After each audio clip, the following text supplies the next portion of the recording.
accepted as an archetype. Lord Buddha, an incarnation of Lord Krishna, adopted a particular means to propagate the philosophy of Bhagavata Dharma. He preached almost exclusively among atheists. Atheists do not want any God, and Lord Buddha therefore said that there is no God. But he adopted the means to instruct his followers for their benefit. Therefore, he preached in a duplicitous way, saying that there is no God. Nonetheless, he himself was the incarnation of God.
So we read the translation again.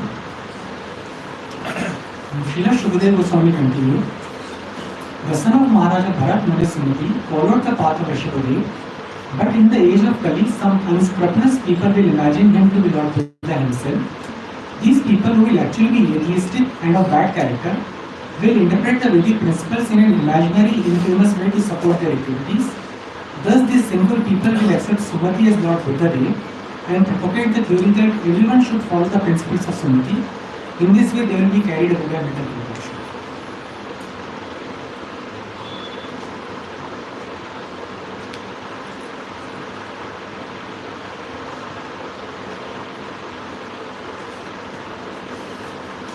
So this chapter is, we are starting a new chapter today, in Canto 15, Canto 5, chapter 15, the glories of descendants of King Priyavata. So we will be covering following points in today's class. Purpose of the Lord Buddha's incarnation. So basically we have many misconceptions regarding the purpose of why Lord Buddha actually came and why he preached the atheistic philosophy, though he himself was incarnation of Krishna. And then we see what are the actual conclusions of the Vedic teachings that we should be understanding. So we are not actually deviated from the path that the peoples who are mentioned in this verse in the book. And what happens if we don't follow the Vedic teachings? So that will be third point. And actually, what is the process of following the Vedic teachings, acquiring the Vedic knowledge? So we will be covering these points. So before we start, so let's see where we are in the Bhagavatam at the moment. So in terms of genealogy, so we are talking about descendants of King Priyavrata. And we are talking about here the son of Maharaja Bharata, the eldest son of Maharaja Bharata, Sumati. So let's see how the genealogy is actually presented in the Bhagavatam. So we know that the Lord Brahma, Swayambhuva Manu was son of Lord Brahma. Then Swayambhuva Manu and Shatarupa, they had 3 daughters and 2 sons. Akuti, Devhuti and Prasuti were their daughters, and Uttanapad and Priyavrata were their sons. Complete 4th canto is dedicated to the descendants of Uttanapad, so where we have Dhruv Maharaj as well. So now in the fifth canto we are talking about descendants of Maharaja Priyavrata. So Maharaja Priyavrata married Dhareshpati and they had 10 sons, and Agnidhara was the eldest and he became the ruler of the planet Earth. Planet Earth is also called Jambutimitra. And then Agnidhara married Purvachitti and they had 9 sons and the Nabi was the eldest. Nabi married Meru Devi and Rishabhadev appeared, and Lord Rishabhadev was none other than the incarnation of Krishna himself. And Rishabhadev married Jayanti and they had 100 sons, and Maharaja Bharat was the eldest of them. So formerly, before Maharaja Bharata, the planet Earth was known as Ajanabha. So that was the name of king. But after this Maharaja Bharata came, the whole planet Earth was named as Bharatvarsha. So Bharatvarsha was not just India, the whole planet actually was India. The whole planet was Bharatvarsha. But then slowly as the time passed, it shrank and it's the current state of India today. And in 1940s, Pakistan was separated out. And now also there are demands to separate India. So the actual Bharatvarsha, so which was the complete planet at the time of Maharaja Bharat, even at the time of Maharaja Parikshit, so there was single Bharatvarsha, and Maharaja Parikshit was the emperor of the whole earth, whole planet Earth. So that was the whole ideology before. So there used to be just one emperor of the whole planet. So there were no multiple emperors. So there used to be multiple kings of small scale, but just one emperor. So like Maharaja Parikshit. So now Maharaja Bharat married Panchajani, who had 5 sons. And Sumati, whom we are talking about in this verse, was actually the eldest of them, and he followed the path of liberation given by Rishabhadev. So this is how we understand. So we have Swayambhu and Manu and 2 sons, Uttarapad and Priyavrata. And now we are talking about descendants of Priyavrata. And we are in the descendants of Lord Rishabhadev and followed by his son Bharat Maharaj, and now the dynasty of Bharat Maharaj. So we are at the Sumati at the moment. So let's go back to our the purpose of Lord Buddha's incarnation, as which is mentioned in this verse, and how atheistic people actually misuse the Vedic principles, and actually what is the purpose of Lord Buddha's incarnation. So it is actually very clearly mentioned in the first canto, chapter 3, text 24, about the future incarnation of Lord Buddha as per the time of Srimad Bhagavatam, which was spoken 5,000 years ago. So there is a mention of the incarnation of Bhagavatam, incarnation of Lord Buddha, which says, Tata kalu sampravarte sammohaya suradhusham buddho namna jana sata tika teshu bhavishyati. Then in the beginning of Kali Yuga, the Lord will appear as Lord Buddha, the son of Anjana, in the province of Gaya, just for the purpose of deluding those who are envious of the faithful thieves. If you see here, right, the Bhagavatam was spoken around 5,000 years ago. And in the Bhagavatam, we find many passages which describe the future activities of Lord's incarnation and future activities of the devotees of the Lord. Now, in this particular verse, so when did Lord Buddha appear? Any idea? When did Lord Buddha came? How many years back? 2,500 years back. And this conversation happened 5,000 years back. So not only the appearance was mentioned, but it was mentioned Lord Buddha was son of Anjana, and where he will take birth also. He will take birth in the province of Gaya. So Ika Teshu Bhavishyati. So this is what the potency of Bhagavatam is. So Srimad Bhagavatam is beyond the boundaries of time. So because the liberated persons can see past, present and future, they are beyond the Bhagavatam, they are beyond the boundaries of time. So similarly, Srimad Bhagavatam is also beyond the boundaries of time. We get all the information of past, all the information of the present, and all the information of future also in the Srimad Bhagavatam. And such clarity like whose son, who will be the incarnation, which province he will be born, is actually very clearly mentioned. So that's the authority of Srimad Bhagavatam. So now we see why Lord Buddha actually appeared. So what happens was that in the Vedic principles, in the Vedic scriptures, in the Vedic sacrifices, there is a provision of killing animals. So the as a part of Vedic sacrifices, the animals were killed, and that was part of the Vedic sacrifice. So what used to happen was that those priests, they were very learned priests. So the whole idea of killing the animal was that an old animal was taken and actually put into the fire altar, and the priest used to chant the Vedic mantras from the Vedas, and when the process ends, so that old animal gives up the old body and gets a regenerated new body of a young animal, or he will be promoted to a body of a human being. So that's how the animal killing was actually used to happen in the ancient times, the Vedic scriptures. So the animals were not actually killed, they were actually old animals were taken, and to test the potency of the Vedic mantras, and just to make sure that the priests who are conducting Vedic sacrifices are properly chanting those mantras in a correct rhyme and correct pronunciation. So this was a test, kind of test. So the old animal was entered into the sacrificial fire, and then the new rejuvenated animal used to come out of the fire, or that animal was given a human form. So that was the potency of the Vedic mantras. But what happened as the time passed, as the Kali Yuga progressed, so those priests who can utter those Vedic mantras were no more available. So the priests were gone, and these sacrifices were very costly sacrifices. If you see later, many golden utensils were used in the sacrifices and they were then thrown away. So you can understand that how expensive these sacrifices were. So but as the time passed, many atheistic people, in the pretext of eating animals and opening slaughterhouses, they actually justified their animal killings, saying that we are killing animals because it is mentioned in the Vedas, and we are the follower of the Vedas, so we are doing as per the Vedas. So there is nothing wrong in that. So animal killing increased to such a great extent that so many slaughterhouses came into existence, and so many poor animals were killed just for eating their flesh, and that all these activities were carried out in the name of Vedas. So that's what happened before the advent of Lord Buddha. So this is from the purport of Srila Prabhupada from the 1324 only. So killing of animals before the advent of Lord Buddha was the most prominent feature of society.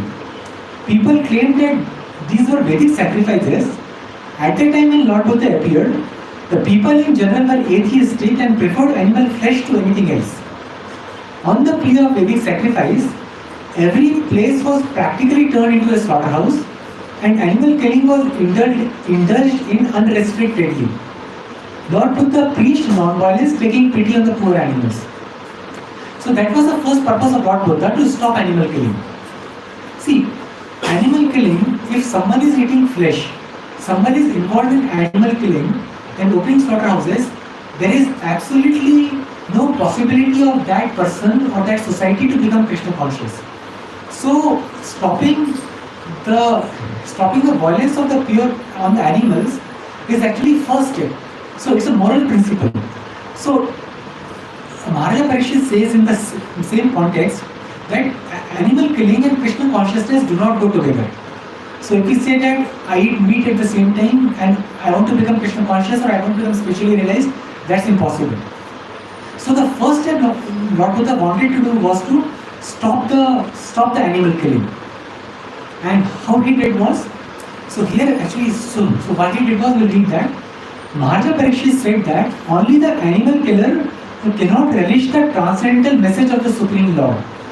Therefore, if the people are to be educated to the path of Godhead, they must be taught first and foremost to stop the process of animal killing, as mentioned above. It is nonsensical to say that animal killing has nothing to do with spiritual realization.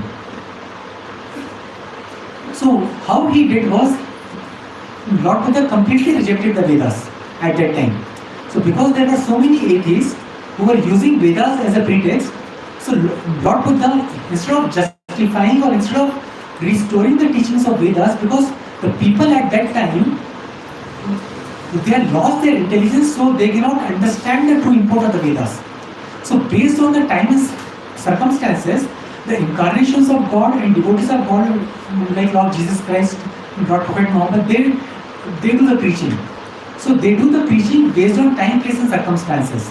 So though the real import of the Veda is to become a devotee of Krishna, but at that time the society was so much actually had taken a downturn, it was not possible to restore that dharma in one shot. So what Lord Buddha did, he completely rejected the Vedas. So what happened? When he rejected the Vedas, the atheists became very happy. He rejected the Vedas. He's saying there is no God. Now we can follow his teachings. So because he is not giving true teachings.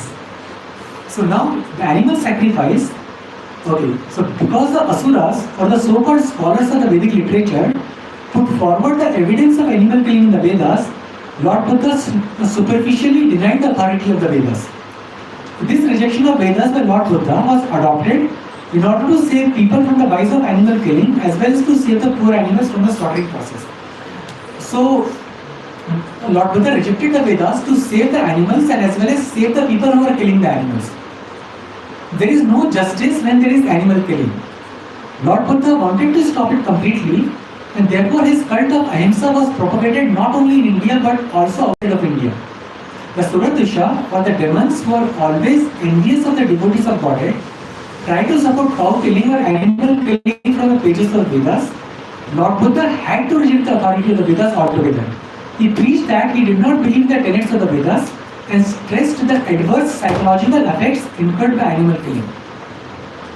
So this was the first step. So let's restore the basic moral principles of non-violence first, and then the Krishna consciousness will be restored later. Because if the basic principles like non-violence, so if you remember the chapter 13, text 8 to 12 of Bhagavad Gita, so there are many verses that describe the process of knowledge. Amanitvam, Adambitvam, Ahimsa, Shantir, Arjavam. So Amanitvam is humility, Adambitvam is pridelessness, Ahimsa comes next. Ahimsa, Shantim is simplicity, and Arjavam is tolerance. So these are the basic principles. So unless someone actually adopts these basic principles, he cannot go to the later stages of knowledge. He cannot actually, in short, he cannot take to the process of Krishna consciousness. So that was the first step. Let's teach people the basic moral principles, and let's have people, and let's stop animal killing, and let's have people have faith in some authority. So that authority was Lord Buddha.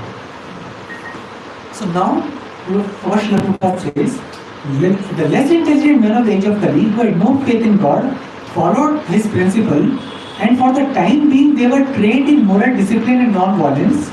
The preliminary steps for proceeding further on the path of God realization.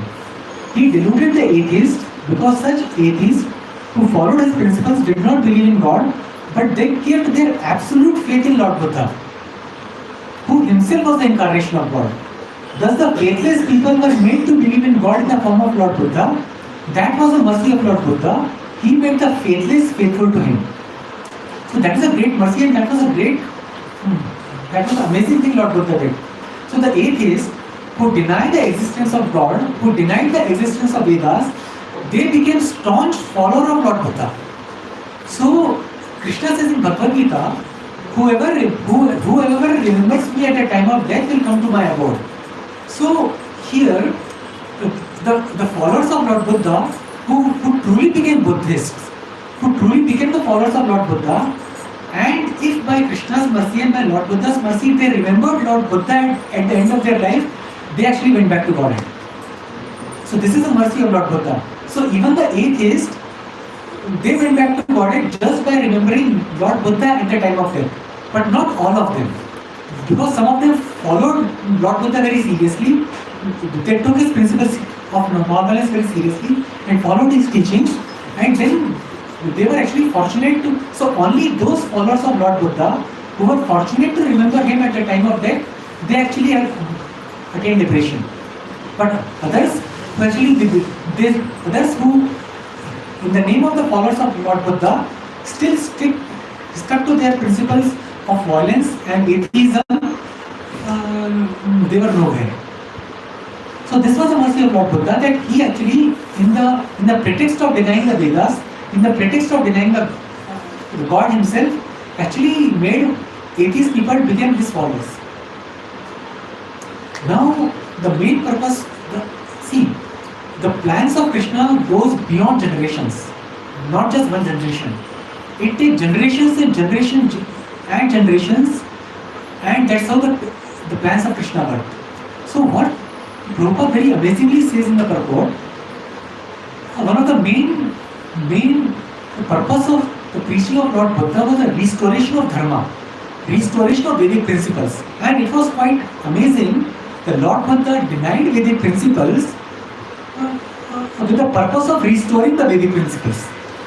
So that was the purpose of Lord Buddha. So how he achieved was, so Lord Buddha preached the preliminary principles of the Vedas in a manner suitable for the time. So he did a preaching based on time, place and circumstances. He was preaching the principles from the Vedas only, but denying the tenets of Vedas, but those teachings were from the Vedas only. And then when the Lord Buddha actually completed his preaching, then Lord Shiva appeared as Lord Shankaracharya. And then he preached monism. So Lord Buddha preached there is no God. So now Shiva Shankaracharya, he established the Vedic authority back. So he said, but in the Vedas it is said that we all are God. So the atheists became very happy. Okay, so we all are God. It's pretty nice. It's pretty cool. I am also God. But the one good thing what Shiva Shankaracharya did, he actually re-established the authority of the Vedas. So Lord Buddha took the first step and Shiva Shankaracharya took the next step of actually bringing the authority of the Vedas back. So the authority of Vedas that was getting misused, and now Shiva Shankaracharya brought the authority back, but because again the people were not actually conducive to take to pure devotion to Krishna, he had to preach the theory of monism. So this is mentioned in the Bhagavatam itself and other scriptures that Shiva Shankaracharya was none other than Lord Shiva himself, who appeared as Brahmana and who preached the principles of monism. And he did under the order of Krishna, the same thing. Now when the Vedic authority was back, then the Vaishnava acharyas came one after another. So we came Ramanujacharya, Nimbakacharya, and Madhvacharya, and Vishnu Swami. All the Vaishnava acharyas came one after the another, and they established the true import of the Vedic principles, which is devotion to Krishna and pure devotional service. And finally, the Lord Chaitanya Mahaprabhu appeared, and he propagated the philosophy of Achintya Veda Ved Tattva, simultaneously oneness and difference, which is the true import of the Vedic authority or the Vedic principles. So that's how the Vedic principles came back in its full authority after the appearance of Lord Chaitanya Mahaprabhu. And then all the acharyas came one after another, and then they preached the teachings of Lord Chaitanya. So that's how the teachings of Vedas that were distorted and that were lost before the advent of Lord Buddha, generations after generations, after the advent of the Lord Chaitanya Mahaprabhu, those teachings were brought back into their pure context, and that was the teachings of the Lord Chaitanya Mahaprabhu, Achintya Veda Ved Tattva, that simultaneously oneness and difference. So we'll learn about this philosophy in more details sometime later. What exactly is this philosophy of simultaneous oneness and difference? But just understand for the time being, Lord Chaitanya re-established Krishna consciousness as the topmost Vedic authority and as the basic principle of the existence of the living entity and as a basic principle of the life. So that's what the Lord Chaitanya established. And then all the acharyas after that, like Bhakti Vinod Thakur, Srila Bhakti Siddhanta Saraswati Thakur, and then Srila Prabhupada, actually just kept on following that authority. And by the mercy of Prabhupada, those teachings are still alive as of today here.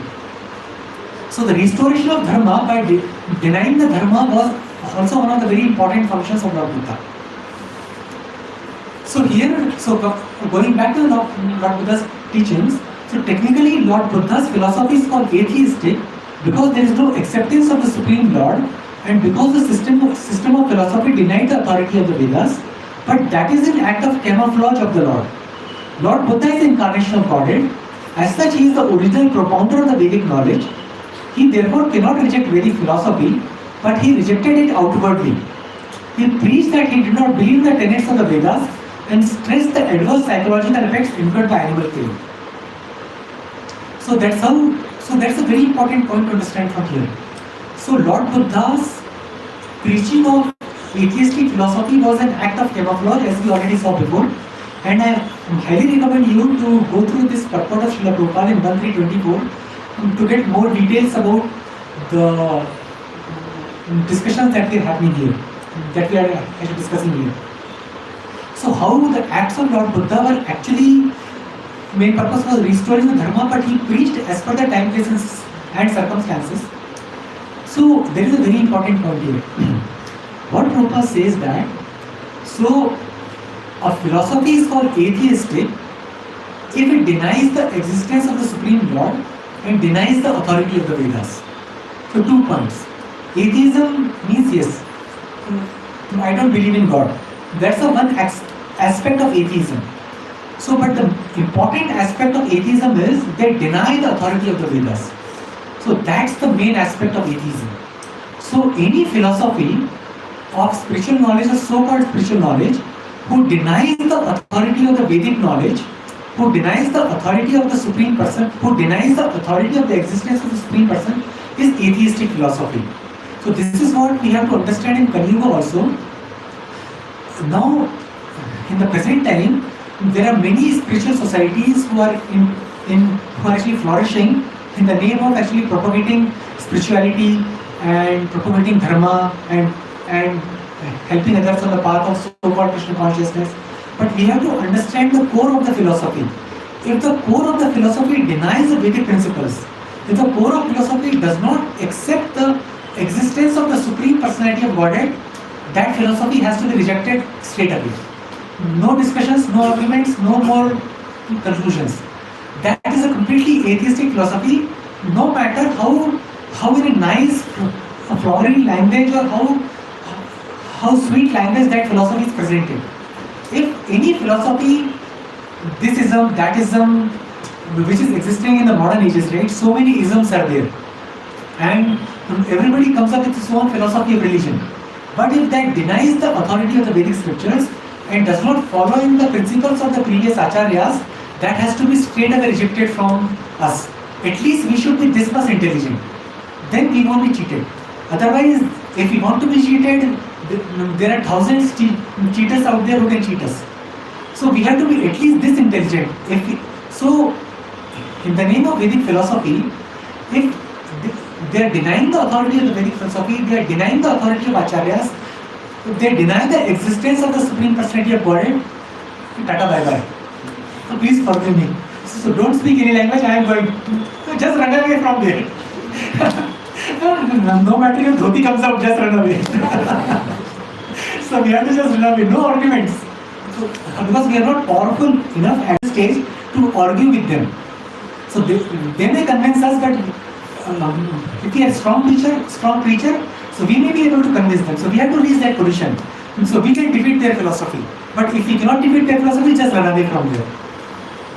So that's a very important understanding we need to have. We need to be very, very careful about thisism, thatism, this society, that society, this guru, that guru, and this yogi, that yogi in a modern age.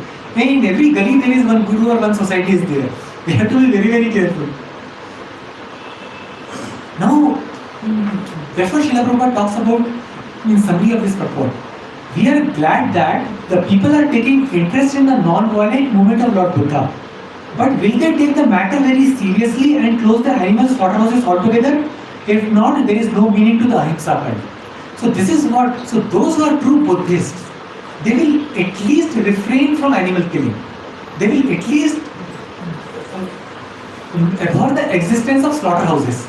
But for the so-called Buddhists, in the name of Buddhism, if they are killing animals, then there is no point of the principles of ahimsa. So that's what Srila Prabhupada makes a very strong point. Okay, we accept you want to follow Buddhism, good, you follow Buddhism, but stop slaughterhouses then. So then you are true Buddhist. So if you want slaughterhouses, and then you want to follow Buddhism, so it's a so-called Buddhism, it's a cheating. Now this we already discussed that Srimad Bhagavatam was composed about 5000 years ago, and there is a description of Lord Buddha who existed around 2500 years ago with so much precise details. And there is so many details are mentioned in the Bhagavatam that really amazes. And it's quite amazing. So I was thinking, so Srila Prabhupada once told that the books that Srila Prabhupada has written, they will be the law of knowledge. They will be kind of a law books for next 10,000 years. That's actually pretty bold statement. And so the books of Srila Prabhupada will be the law books for the next 10,000 years to guide the humanity on the path of Krishna consciousness. So sometimes in the purpose of Srila Prabhupada, something amazing comes up. So I was reading the other day, so Srila Prabhupada, so I was just thinking, how these teachings can sometimes be made relevant 10,000 years later. So whole society would have changed, everything would have changed, then how will the people understand in their context? So say in existing age, the people live for around 60, 70 years or 80 years maximum, right? In one of the purports, Srila Prabhupada says that in the present times, the human life has been reduced to 30 to 40 years at most. What will human achieve in 40 years? So I was thinking, why Prabhupada said 40 years? It's a 60, 70 years is a common, but 40 is not that common as of today, right? Everybody goes beyond 40, most of the time. Then why Prabhupada is saying 40 has become very common? Then you realize the books will be read 10,000 years later also, and at that time 40 will be the maximum age. So the people at that time will understand, yeah, so now it's 40 years, so it's time to, so that's what the 4 sentences of Srila Prabhupada. So sometimes we don't understand the statements of Srila Prabhupada, so we have to understand those statements are beyond time. So see, Srila Prabhupada is not ignorant to say that in present age, the lifetime is 30 to 40 years. Right? If he said 60 to 70 years, we would have read it. 30 to 40 years, it actually raises why 30 to 40? Srila Prabhupada said, had he done a mistake? But when you understand in this context that how foresighted the Srila Prabhupada has actually thought that till what times his books will be read. So that in that context, Prabhupada mentioned 40 years. And there are many places like this, which actually really amazes if we deeply study Prabhupada books. So now, let's talk about the conclusion of the Vedic teachings. So basically we actually understand there are so many Vedas, there are so many Puranas, there are Upanishads, there are Itihasas, and there are so many histories. So what is actually the conclusion that we can derive? And we can actually, what are the essence? Do we have to read all of them? We can't read it because we don't have intelligence in the first place and our life is very short. So the intelligent person is that who takes the essence of everything. So let's see how we can derive the essence of the Vedic teachings. So this we have already covered. So that essence of the Vedic teachings is actually all Vedic knowledge leads to. That's the first point we have to understand. So Krishna says in Bhagavad Gita, chapter 15, text 15, Sarvasya chaha vedi sammarishto, matta smrtir jnanam apohanam cha, vedaishcha sarver aham vedya vedantaprat ved videshah. I am seated in everyone's heart, and from me comes remembrance, knowledge and forgetfulness. But all the Vedas I am to be known. I am the compiler of Vedanta and I am the knower of the Vedas. So the most important point to understand is the third line, Vedaishcha sarver aham vedya. For all the Vedas I am to be known. No matter what the Vedas are teaching, to what the level of people they are teaching, ultimately the goal of the Vedas is the understanding of Krishna in the form of the Supreme Personality of Godhead Krishna. That is the ultimate goal of the Vedic teachings. So for example, if you see there are many Vedic scriptures, not all Vedic scriptures are for all classes of people. Say for example, in hospital we find many different patients. Not single treatment is given to all the patients. Depending on the disease, different medications are given to different type of patients. So that's what the reason we have so many Vedas, we have so many Puranas. Say for example, take an example of Shiv Puran for example. So Shiv Purana mainly deal with the elevation of people who are in a mode of ignorance. So that's the purpose of Shiv Puran, to elevate them from the mode of ignorance. That's the purpose of Shiv Puran. And then we have Vishnu Puran, that's meant for the Brahmanas who are already in the mode of goodness. So depending upon in which mode of material nature a person is situated, we have these different Puranas. Say for example, in the Vedic scriptures there is a mention of sacrifice in front of the goddess Kali. So one can sacrifice a goat in front of goddess Kali by following a specific procedure. So it doesn't mean that we all go and sacrifice goat in front of goddess Kali and start eating the meat. So Srila Prabhupada explains that there are many people who, in spite of the Vedic injunctions that we should not eat meat, they will eat meat. So you cannot stop them. So just to regulate their habit of meat eating, these injunctions are there in the Vedas. So we have to understand, not all Vedic injunctions are for all classes of people. But one thing very amazing Lord Chaitanya did, the process of Krishna consciousness, the chanting of Hare Krishna Mahamantra is for all classes of people. So that's the boon of the Hare Krishna movement. So if you see, right, when Srila Prabhupada went to America, who were the first devotees who took the Krishna consciousness? Hippies, right? Hippies are in mode of ignorance. Drinking, sex, meat eating. You name a bad habit and they were doing it. So they were the first devotees. So that proves the potency of the Krishna consciousness movement. So with Krishna consciousness, anybody from any level of the mode, whether ignorance, whether Chandala, Shudra, wherever he is, he can be elevated to the path of Krishna consciousness under the proper guidance of the spiritual master like Srila Prabhupada. So that is needed. So without the guidance, by self-progress, it's not possible. So we understand. So, but in general, the Vedic principles, all the Vedas and all the Puranas, they are meant to elevate the different classes of people in the different modes of nature. But Krishna consciousness is actually applies for all the classes of people. If Krishna consciousness is taken seriously under the guidance of a bona fide teacher, then anybody like aborigines in the jungle to the highest, most sophisticated person in society, he can actually go back to God. Anybody from anywhere in society can go back to God. So that's why during preaching, we don't make any distinction. We don't say that he's a good person and he's a beggar. Anybody, you don't know who is fortunate to take Krishna consciousness. So no distinction to anybody. So especially in book distribution, everybody is eligible to see Srila Prabhupada books. But those who are atheists, who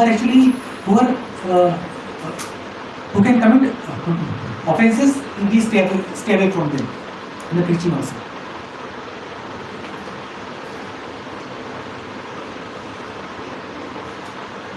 Okay, so in all the Vedic literature, beginning from the four Vedas, Vedanta Sutra and the Upanishads and the Puranas, the glories of the Supreme Lord are celebrated.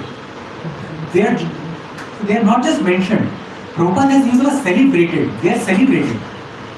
Celebrated means like a festival. So not just here and there mentioned.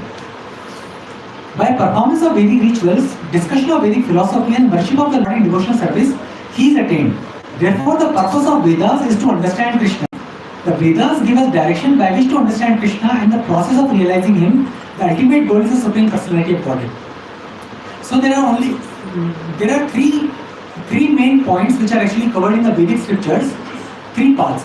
Those are three processes. See, first is we have to see at the moment we are forgetful of our relationship with Krishna.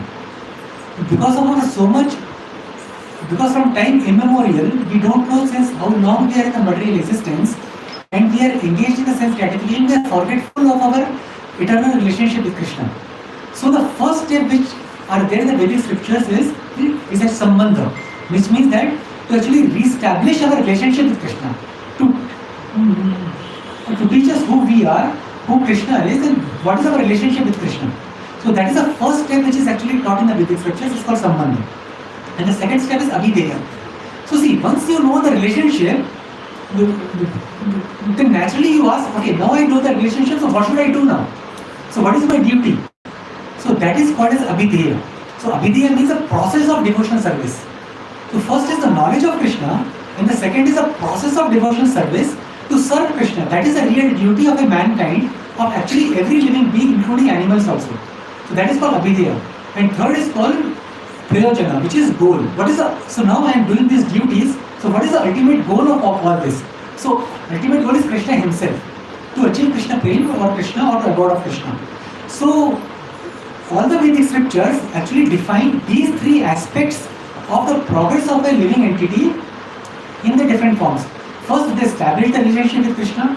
So which Lord Chaitanya Mahaprabhu has very clearly said, Jivera Swarupaya Krishnera Nityadas.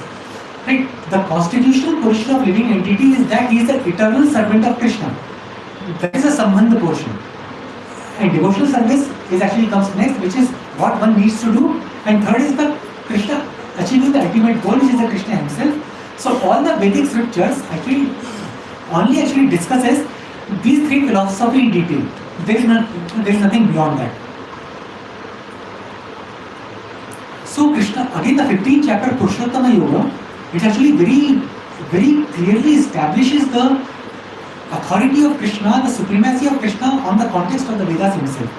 So here Krishna says in 15:18, Yasmat Sharam Atitoham Aksharadapi Chottama Ato Asmi Loki Vede Pratikah Purushottama.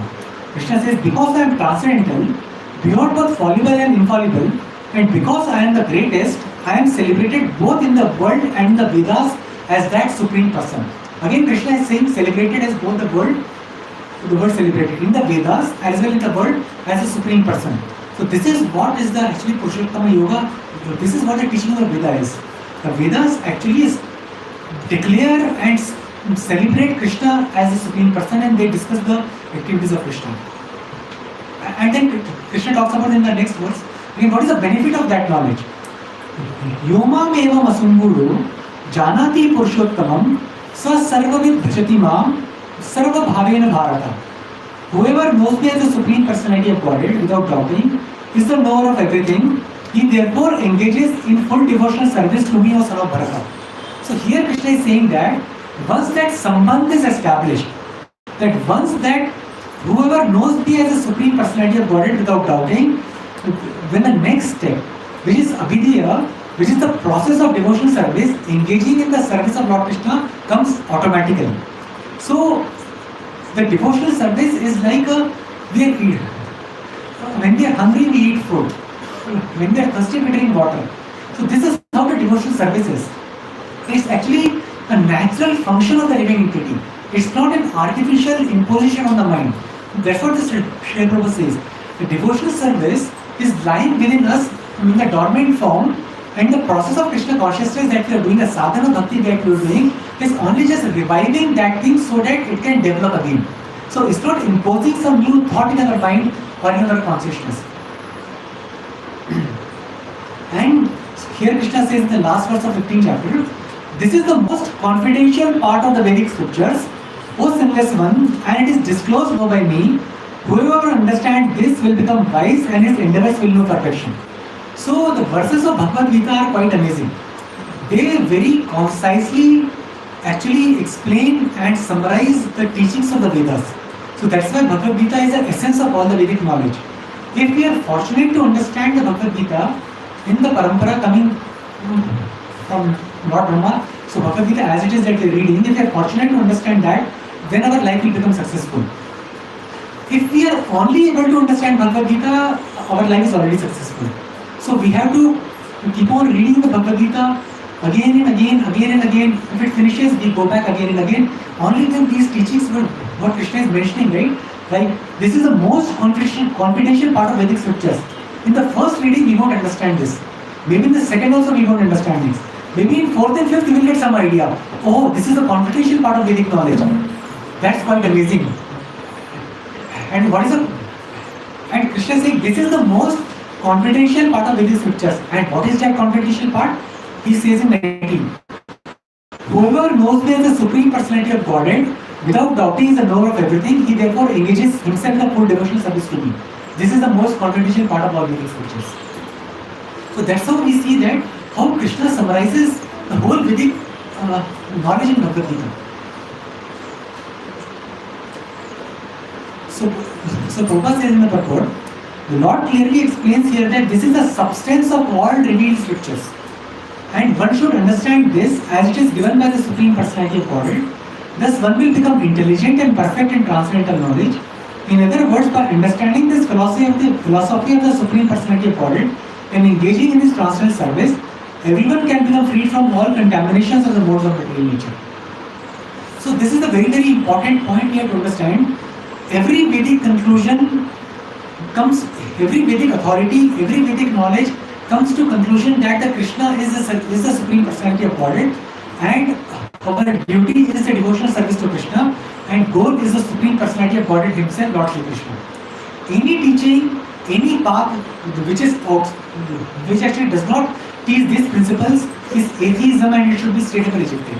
So we should be at least this much intelligent to understand what should be followed and what should not be followed, and should not get carried away. So in the last class, discussion in the last class, Yugal Krishna Prabhu was saying that there was one very nice devotee in ISKCON. He somehow got a wrong association in some society and he left ISKCON. See, so danger is there. Don't take it for granted that we are in ISKCON, we are safe. Big sannyasis have fallen down. What is our position? Always be careful. We have to always be careful. The walking on the path of Krishna consciousness is like walking on the razor's edge. One slip and there is blood. But if we follow the path nicely, it's actually a flower bed. So decision is ours, whether we want it to be the razor's edge or we want it to be the flower's bed. But we have to be very, very careful. Never ever leave the association of devotees. Never ever leave the association of the books of Srila Prabhupada. Never ever forget reading the books of Srila Prabhupada. The moment we become lax in any of these activities, our downfall has already started. So we have to be very, very careful and never ever associate with people who are outside of ISKCON. Even within ISKCON, we have to be intelligent enough to understand that not everybody wearing tilaka and kantimala and dhoti might be a pure devotee or might be presenting the teachings as it is. See, Kali can go anywhere. Kali can come in ISKCON also. So we have to be intelligent enough to understand from whom we are hearing and what we are hearing, and whether what we are hearing is in accordance with the teachings of Prabhupada or not. If it is not in accordance with teachings of Prabhupada, then even within ISKCON it has to be rejected. So we have to be very, very careful. No blind trust everywhere. So that's why each and every one of us has to read the Prabhupada books very, very sincerely. Okay, don't assume that without reading Prabhupada books I can advance the path of Krishna consciousness. We have to develop our own intelligence. Basically, we need to know that what we are hearing from the scripture is actually the teaching of Prabhupada or not, even instead of ISKCON. So we have to be very, very, very careful.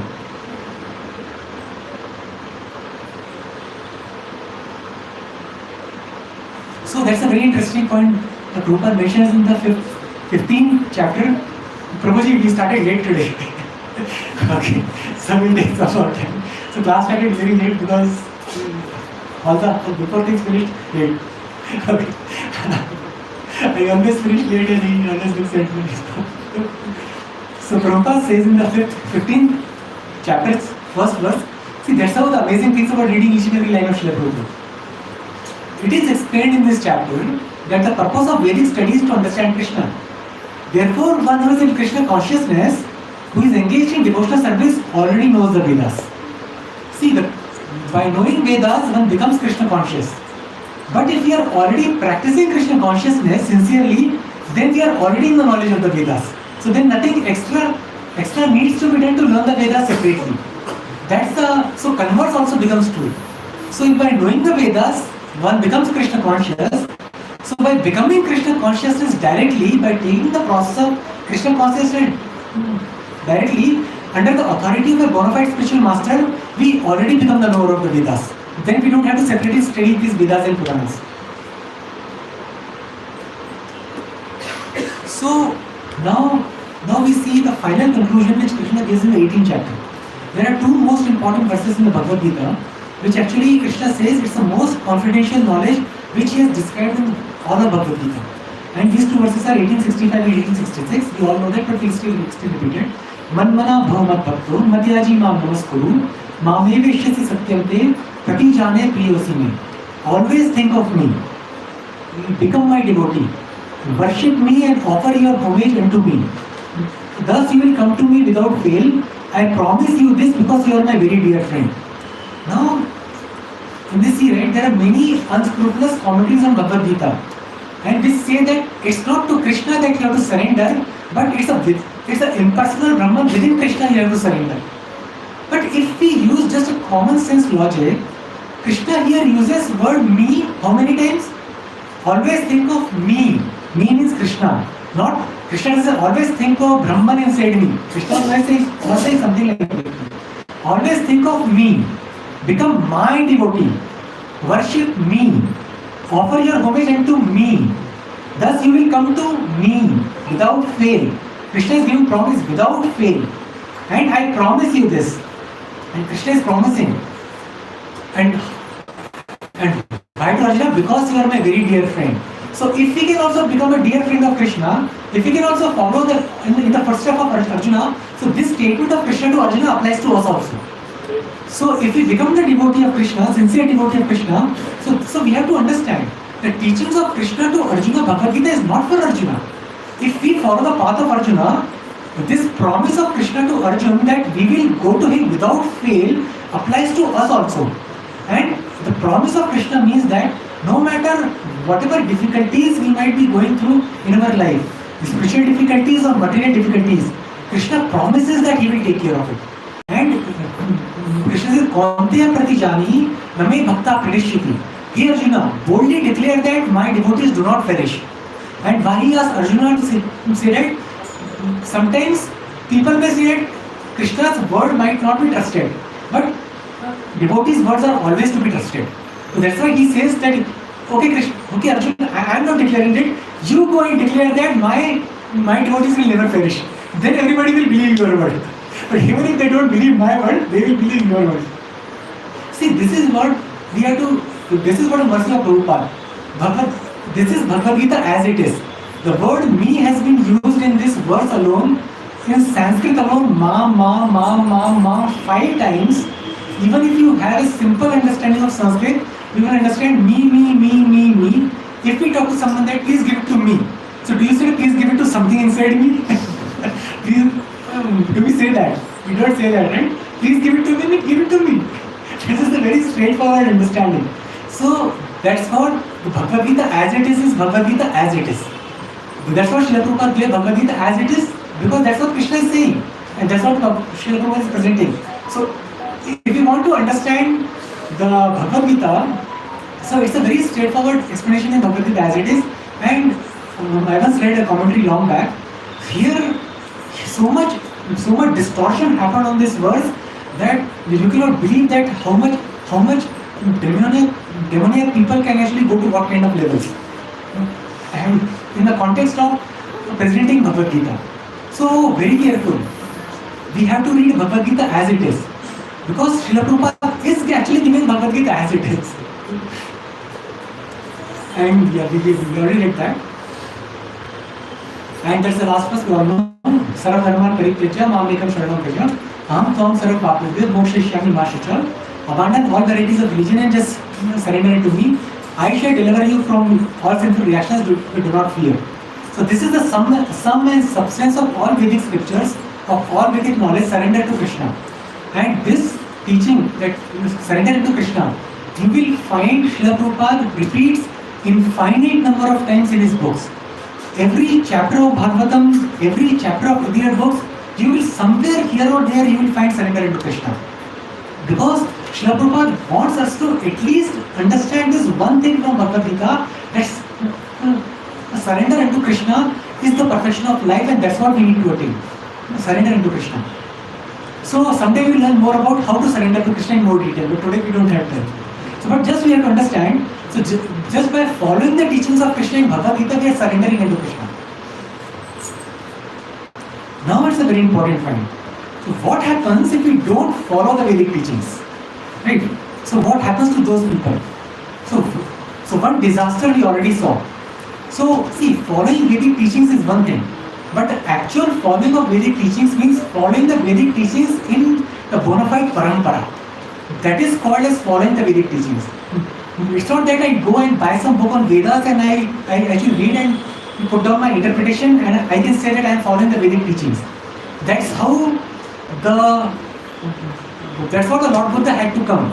Because the people actually forgot that they have to follow the Vedic teachings in the parampara. So everybody actually devised their own conclusions from the Vedic scriptures and started doing animal killing and all sorts of nonsense.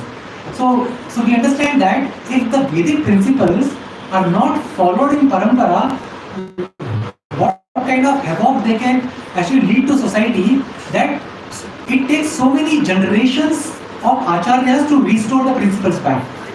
So Lord Buddha came 2500 years back and Lord Chaitanya came 500 years back. It took 2000 years to restore the principle, true essence of Vedic principles. And all that happened because the Vedic principles were not followed in the Vedic parampara. So that's the thing. So now, again we read what Krishna says that what happens if we don't follow the Vedic teachings? Yah Shastra Vidim Usrujya Vartate Kam Karata Na Sa Siddhi Mamamuti Na Sukham Na Paramgatim. He who discards scriptural injunctions and acts according to his own whims attains neither perfection nor happiness nor the supreme destination. So Krishna very clearly says that if you don't follow the Vedic injunctions as outlined in the Vedic parampara, or by coming in the parampara, so we don't attain perfection. So these so-called paths, thisism, thatism, out there which are denying the authority of Vedas, they cannot give any perfection to anybody. No happiness. So forget about perfection, they cannot make anybody happy also. See, happiness is the basic thing which everybody is looking for, right? See, unless there is a desire, we all want to become happy. Isn't that true, right? We all want to become happy. So that's why we go here and there, we go to some movies, we go to some shopping and all those things. Why? To get some happiness here and there. But Krishna says, if the Vedic teachings are not followed in the parampara, no happiness. So this ism, that ism, this society, that society, this guru, that guru, no matter how happy he looks like, he is miserable. And he cannot give us happiness. And it's not our mercy. Krishna is saying that, right? Na siddhim avapnoti, na sukham, no happiness. Nor the supreme destination. So no ultimate goal. So Krishna says, he who discards spiritual injunctions as spoken by Krishna himself, as coming in the authority, no perfection, no happiness, and no supreme destination. And Krishna has actually again mentioned the same point in the 3rd chapter. He says, Yetu ekad abhyas huyanto, nanu tishtanti me matam, sarvanyana vimudam stan viddhi nashtana chetasa. But those who out of envy disregard these teachings and do not follow them regularly are to be considered bereft of all knowledge, befooled and ruined in their endeavors for perfection. These are just statements of Krishna. So the damage that can happen if we don't follow the Vedic injunctions. See, there are many classes of people. One class of people who completely will deny the Vedic authority. I don't believe in Vedic authority. So these two verses apply to them also. No perfection, no happiness, no destination, and bereft of all knowledge, befooled, and all their endeavors are ruined. 6 things which Krishna has mentioned here. And there are other people who follow the Vedic authority, but thoda. They, as per my whims, I will follow one part, but I will not follow the second part. And the third kind of people who follow the Vedic authorities, but who follow Vedic teachings, but I will follow my own authority. I don't follow the authority coming from Krishna. All these classes of people share the same destination. So we have to be at least intelligent to follow the Vedic teachings which are coming down from Krishna himself. And in the beginning of Bhagavad Gita, before the 1st chapter, we have that whole parampara has been given by Srila Prabhupada. So that's where the teaching comes down. Or generation after generation, acharya after acharya. So if we just somewhere attach ourselves to that tree, right, our journey will automatically continue. So now we only did 2 more minutes. So now we understood that we have to follow the Vedic teachings coming from the Vedic authority. How do we do that? So Krishna has explained that also in Bhagavad Gita. He explains everything in Bhagavad Gita. All knowledge is there in Bhagavad Gita.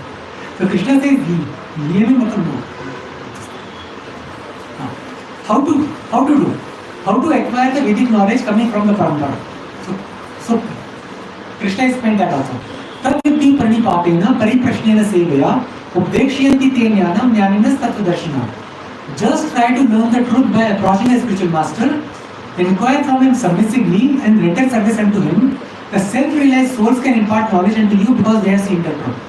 So Krishna here clearly says that we have to approach a bona fide spiritual master and not just learn from him. We have to serve him submissively and then inquire from him submissively, and if he is pleased with us, then the spiritual knowledge will be revealed to us. So this is what is the process of acquiring the knowledge. We don't acquire randomly from the place. We actually approach a bona fide spiritual master which is coming in parampara from Lord Krishna, from Lord Chaitanya, from Bhaktisiddhanta Saraswati Goswami Maharaj, from Srila Prabhupada, from all the disciples of Srila Prabhupada. That's a bona fide authority. If we take their guidance, if we take their shelter, if we try to serve them, if we try to submissively inquire from them, then we are actually the true recipient of this knowledge and then we stay on the right path. And the last point is what to take care in the process. So, very important, the first and the most point is, here we also saw that, which Prabhupada mentions in today's report, the bad association. See here, once a devotee asked Chaitanya Mahaprabhu about the character of a Vaishnava. So the first point he said that Asat Sangi Tyag E Vaishnava Achar Istri Sangi Ek Sadhu Krishna Bhakta Aar. A Vaishnava should always avoid the association of ordinary people. Common people are very much materially attached, especially to women. Vaishnava should also avoid the company of those who are non-devotees of Krishna. So, see, just if you take initiation for example, and actually very sincerely following the teachings of your spiritual master, and very, very sincerely trying to serve him, but somehow or other you go into the wrong association. Even the karmis, not the bad society, even the karmi friends, right? You go into their association, the downfall starts. So that's what I said earlier. We have to actually follow the process very, very simply. We have to take a guidance from a bona fide spiritual master, but staying in the association of the devotees. That is very, very important. Don't assume that we can become so great that only Srila Prabhupada can go to the west and deliver west. Only he has that potency that he can go outside alone and deliver everybody. But we, for our protection, we have to stay together, all together, hand in hand. Then, when Kali cannot breach us, when Maya cannot breach us, then we cannot be actually go tempted by the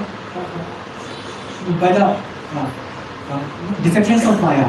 So staying in Krishna, staying in the association of devotee is very, very important aspect of practicing Krishna consciousness. And so that's what the Srila Narottamata Das Thakur says. Kadere Charita Sevi Bhakta Sanevas Janmari Jane Haya Ehi Abhilash.